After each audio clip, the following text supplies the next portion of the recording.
अस्सलाम वालेकुम and welcome back to my channel. I hope आप सब ठीक होंगे और खुश होंगे। मैं अभी आई थी लेक साइड मॉल कुछ शॉपिंग करने के लिए और आज की वीडियो आपके लिए बहुत मज़े की होने वाली है क्योंकि मैं आपके साथ शॉपिंग के साथ साथ कुछ टिप्स भी शेयर करूंगी शॉपिंग के लिए जो आपके लिए बहुत हेल्पफुल होंगी। पाकिस्तान में शॉपिंग करना और पाकिस्तान से बाहर किसी और कंट्री में शॉपिंग करना बिल्कुल डिफरेंट है और मुझे क्योंकि दोनों का एक्सपीरियंस है तो ये वीडियो आप सबके लिए ही हेल्पफुल होगी। तो फर्स्ट टिप ये है कि जब भी आपने शॉपिंग के लिए जाना हो ना, तो जो भी प्रोडक्ट आपने लेना हो, कोई चीज़ लेनी हो, आपको उसके बारे में नॉलेज ज़रूर होना चाहिए थोड़ा सा। अब तो गूगल का दौर है, हर चीज़ बहुत इजी हो गई है, तो आप गूगल कर लिया करें, आपको अच्छी खासी इन्फॉर्मेशन मिल जाएगी, उसकी प्राइस भी पता चल जाएगी। इससे ये होगा कि दुकानदार को जब पता चलेगा कि आपको उस चीज़ के बारे में नॉलेज है तो वो आपसे ज़्यादा प्राइस नहीं मांगेगा उस चीज़ की। अच्छा, अक्सर लोग इस तरह भी करते हैं कि शॉपकीपर से पूछ रहे होते हैं कि भाई आप बता दें मेरी स्किन के लिए कौन सी क्रीम जो है वो बेस्ट है, और दुकानदार जो है वो हमेशा वही चीज़ बताता है जिससे उसको प्रॉफिट हो रहा हो। सेकंड टिप ये है कि जब भी आप किसी दुकान पे जाएं और कोई भी चीज़ आपको पसंद आ जाती है तो आपने बिल्कुल भी शो नहीं करना कि आपको वो चीज़ पसंद आ गई है, क्योंकि दुकानदार फ़ौरन जज कर लेता है और आपसे उस चीज़ की ज़्यादा प्राइस मांगता है। अच्छा, दुकानदार हमेशा अपनी चीज़ की वैल्यू बढ़ाने के लिए ना उसकी खूबियाँ बता रहा होता है, तो आपने उसकी बातों में नहीं आना और आपने उसकी खामियाँ निकालनी है। जैसे किसी चीज़ का स्टाइल पुराना है तो आप उसकी बेस पे उसकी प्राइस कम करा सकते हैं, या फिर आप उसकी क्वालिटी के ऊपर भी कह सकते हैं कि इसकी क्वालिटी अच्छी नहीं है तो आप इसकी प्राइस कम करें। थर्ड टिप ये है कि आपने जब भी शॉपिंग के लिए जाना हो उसे 1-2 दिन पहले आप चेक कर लें कि आपको किस चीज़ की ज़रूरत है। फॉर एग्ज़ाम्पल, अगर आपने मेकअप लेने जाना है तो आप अपना मेकअप सारा देख लें और अच्छी तरह से चेक कर लें कि कौन सी चीज़ आपको चाहिए, किस चीज़ की आपको ज़रूरत है, और लिस्ट बना लें।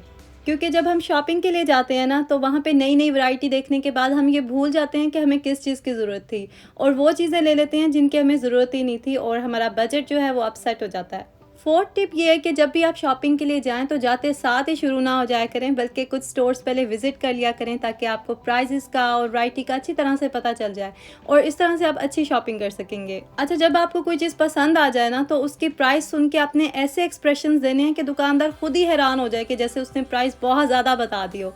लेकिन प्लीज़ ये ना कहिएगा कि मेरी सहेली ने ये चीज़ इतने में ली थी या फलाने स्टोर पे ये चीज़ इतने में मिल रही है, क्योंकि ये जो टेक्निक है ना ये दुकानदारों को अच्छी तरह से पता है और क्या फ़ायदा ऐसे झूठ बोलने का। फिफ्थ टिप ये है कि आपने तब तक कोई चीज़ बाय नहीं करनी जब तक आप उसके बारे में श्योर ना हो, आप सेटिस्फाइड ना हो। यहाँ स्टोर्स पे मैं अक्सर चीज़ें ले लेती हूँ, कार्ट में रख लेती हूँ, लेकिन चेकआउट से पहले मैं हमेशा मेक श्योर करती हूँ कि मैं कोई चीज़ ऐसी तो नहीं ले रही जिसकी मुझे ज़रूरत नहीं हो। और इसी तरह से अगर आप पाकिस्तान में शॉपिंग कर रहे हैं किसी स्टोर पे तो आपने बिल्कुल भी ये बुरा फील नहीं करना कि आपने ज़्यादा वैरायटी देख ली है या ज़्यादा चीज़ें ट्राई कर ली हैं तो दुकानदार क्या सोचेगा। इतना कॉन्फिडेंस आप में होना चाहिए कि अगर आपको कोई चीज़ नहीं पसंद आ रही तो आप कह सकें कि नहीं, मुझे पसंद नहीं आ रही तो मैं नहीं ले सकती। और गिल्टी फील करने की बिल्कुल भी ज़रूरत नहीं है, क्योंकि दुकानदार की ये जॉब है आपको सेटिस्फाई करना। अगर वो सेटिस्फाई नहीं कर सका आपको और आपको कोई चीज़ नहीं पसंद आ रही तो आप बिल्कुल भी ना लें। अच्छा जी, सिक्स टिप है बार्गेनिंग के बारे में, क्योंकि अक्सर लोगों को बार्गेनिंग बिल्कुल भी नहीं करानी आती और वो फिर महंगी चीज़ें ले आते हैं। और पाकिस्तान में आपको पता है कि इतनी ज़्यादा प्राइस बताते हैं चीज़ों की कि बार्गेनिंग कराना जो है ना वो लाजमी होता है। तो आपने जब कोई चीज़ आपको पसंद आ जाए तो उसकी प्राइस जो है वो अपने माइंड में खुद ही सोच लेनी है कि उस चीज़ की क्या प्राइस है, और उसके बाद आपने उससे भी कम प्राइस बतानी है दुकानदार को। फॉर एग्ज़ाम्पल, अगर दुकानदार ने किसी चीज़ की प्राइस आपको 700 बताई है और आपको देख के लग रहा है कि उस चीज़ की प्राइस जो है वो 400 होगी, तो आपने उसकी प्राइस 300 बतानी है दुकानदार को कि आपने 300 में वो चीज़ लेनी है। तो होगा क्या कि दुकानदार जो है अपनी प्राइस से नीचे आएगा और आप भी अपनी प्राइस से थोड़ा-सा ऊपर जाएँगे और बीच में बात फिक्स हो जाएगी, तो 4 साढ़े 400 में आपकी डील फाइनल हो जाएगी।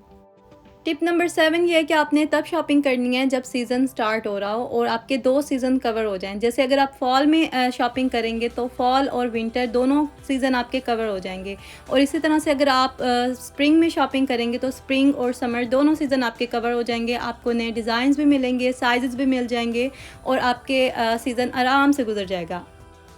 टिप नंबर 8 ये है कि आपने हमेशा अपनी सैलरी या फिर पॉकेट मनी में से कुछ पैसे जो है ना अपने सीक्रेट अकाउंट में रखने हैं। अब ये सीक्रेट अकाउंट क्या होता है ये मैं आपको बता देती हूँ। एक तो हमारा पर्सनल अकाउंट होता है, बैंक अकाउंट होता है, लेकिन एक सीक्रेट अकाउंट होता है जिसके बारे में और कोई नहीं जानता, सिर्फ आपको ही पता होता है। ये जो सीक्रेट अकाउंट है ना, ये तब काम आता है जब स्पेशल सेल्स लगी होती हैं, ऑफ़र्स लगी होती हैं, या फिर सीज़न ऑफ हो रहा हो तो क्लीयरेंस पे इतने कम प्राइस में चीज़ें मिल रही होती हैं, तो आप नेक्स्ट सीज़न के लिए लेके रख सकते हैं। टिप नंबर 9 ये है कि जब आप शॉपिंग करें तो आपने वो चीज़ बाय करनी है जो आपको पसंद हो। आपने ये नहीं सोचना कि लोग देख के हैरान हो जाएँगे या मेरी फ्रेंड देख के जेलस हो जाएगी।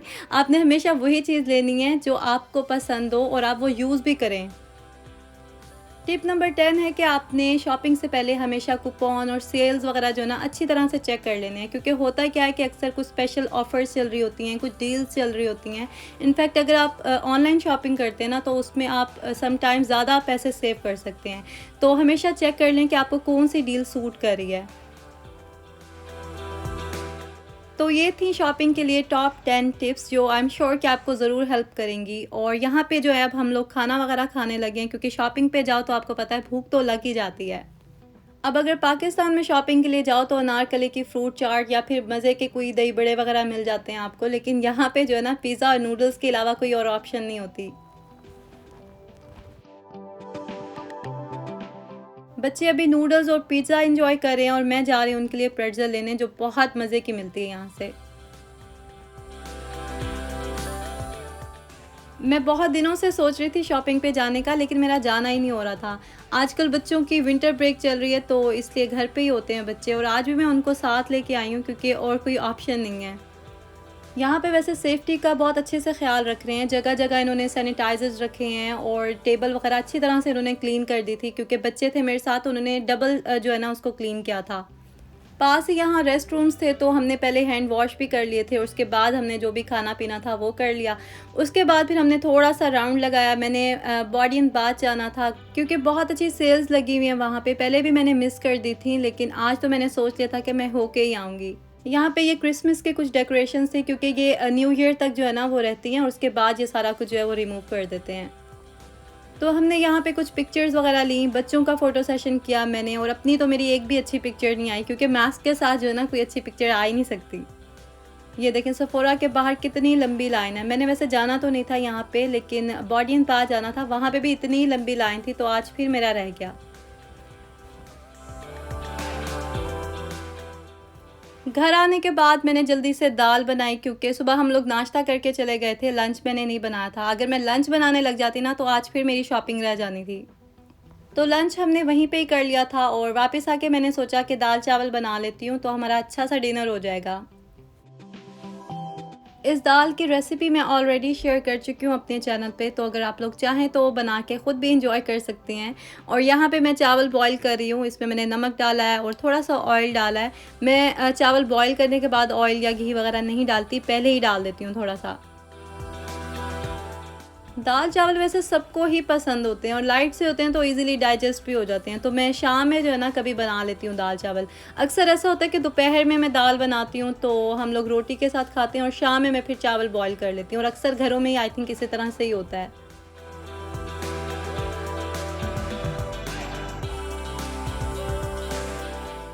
डिनर करने के बाद मैंने किचन क्लीन किया, बर्तन वगैरह धोए। इसके अलावा कोई और क्लीनिंग वगैरह मैंने आज नहीं करनी थी, क्योंकि मेरा पहले से ही प्लान था शॉपिंग का। और फिर मैंने वो काम किया जो मेरा इतने दिनों से रुका हुआ था।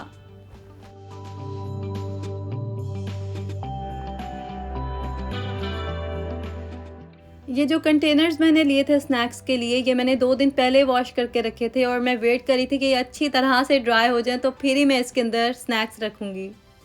क्योंकि इनके जो लिड्स हैं ना, इन पे मुझे थोड़ा-सा डाउट था कि ये ना हो कि इसके अंदर थोड़ा-सा मॉइस्चर रह जाए और फिर वो बाद में जो है सारा स्नैक्स ही ख़राब हो जाए।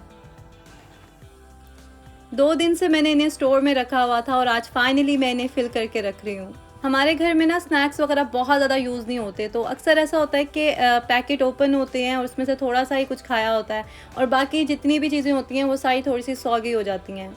अब ये एयर टाइट कंटेनर मुझे अच्छे तो लग रहे हैं, लेकिन देखते हैं कि किस तरह से वर्क करते हैं। मैं अभी जो बड़े वाले कंटेनर्स थे ना वही फ़िल करके रख रही हूँ, क्योंकि ये जो सारे स्नैक्स वगैरह हैं, ये सीरियल्स हैं बच्चों के, ये कुछ दिनों से ओपन है, तो मैं सोच रही थी कि इन्हें पहले ठिकाने लगा देती हूँ, और बाकी जो छोटी-छोटी चीज़ें हैं वो मैं बाद में रख लूँगी कंटेनर्स में। मैं बच्चों को कुकीज़ वगैरह बिल्कुल भी नहीं देती हूँ। मेरे हस्बैंड ही कभी ले आते हैं तो बच्चे खा लेते हैं, वरना मैं खुद से बाय करके नहीं लाती। तो मैं इस तरह के सीरियल्स वगैरह दे देती हूँ, तो ये एज़ अ कुकी वो खा लेते हैं। यहाँ के कुकीज़ ना वैसे हमें इतने अच्छे भी नहीं लगते, क्योंकि एक तो थोड़े से सॉगी से होते हैं, सॉफ्ट होते हैं। हमारे यहाँ जैसे होते हैं ना क्रिस्पी होते हैं कुकीज़, यहाँ पे उस तरह से नहीं होते और मीठा भी बहुत ज़्यादा होता है। ये बाकर ख़ानी है जो इंडियन स्टोर से ली थी और काफ़ी मज़े की क्रिस्पी थी। तो अली जो है ना इसे हार्ट शेप कुकी कहता है और बहुत शौक से खाता है। अच्छा, जब भी आप कोई नई चीज़ यूज़ कर रहे होते हैं ना, तो उसकी एक अजीब-सी एक्साइटमेंट होती है। अब चाहे कोई नया ड्रेस हो या फिर कोई कुकिंग पॉट हो जिसमें आप फर्स्ट टाइम खाना बना रहे हों।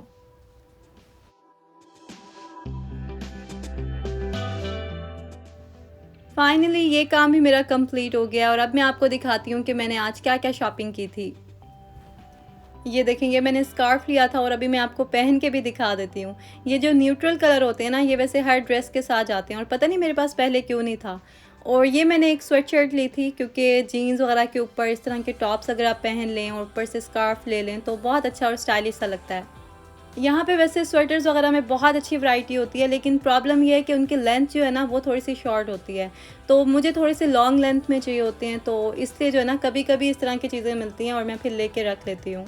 ये ऑफ वाइट इनर लिया था मैंने, क्योंकि मेरे पास ब्लैक में तो था लेकिन ऑफ वाइट में नहीं था और ये कलर्स आपको पता है कि हर ड्रेस के साथ आपके चल जाते हैं। बाकी कुछ कैजुअल वेयर के कपड़े लिए थे बच्चों के लिए और मैं मोस्टली जेसी पेनी से लेती हूँ, क्योंकि वहाँ पे कैजुअल वेयर में ना बहुत अच्छे और रीज़नेबल प्राइस में आपको मिल जाते हैं। इसके अलावा गैप, कार्टर्स और मेसी से भी ले लेती हूँ, डिपेंड करता है कि कहाँ पे अच्छी सेल्स लगी हैं या कहाँ पे अच्छी वैरायटी मिल रही है। आयतल के साइज़ का तो मुझे कुछ भी नहीं मिला, सिर्फ अमान और अली के लिए लिए थे मैंने कपड़े। और उसके बाद मैं आपको एक शर्ट दिखाती हूँ जो मैंने ली थी अपने लिए। ये देखें, इस तरह के जो प्रिंट्स होते हैं ना, इन्हें मिक्स एंड मैच करना बहुत ईजी होता है और ब्लैक एंड वाइट तो मेरा फेवरेट कॉम्बिनेशन है। मेरे पास एक ब्लेज़र है ब्लैक एंड वाइट में और उसे मैं जिस ड्रेस के साथ भी पहनती हूँ ना वो अच्छा लगता है। और ये भी मैंने इसीलिए शर्ट ली थी क्योंकि इसके साथ मैं कुछ भी पेयर करूँगी वो अच्छा ही लगेगा। ये मैंने ज्वेलरी ली थी पर्ल में और ये भी मुझे लगता है कि मैं बहुत ज़्यादा यूज़ करने वाली हूँ। ये था आज का व्लॉग। अगर अच्छा लगा हो तो लाइक, शेयर, सब्सक्राइब सब कर दें और आपसे बहुत जल्द मिलूँगी नए व्लॉग में। अपना ख़्याल रखें। अल्लाह हाफ़िज़।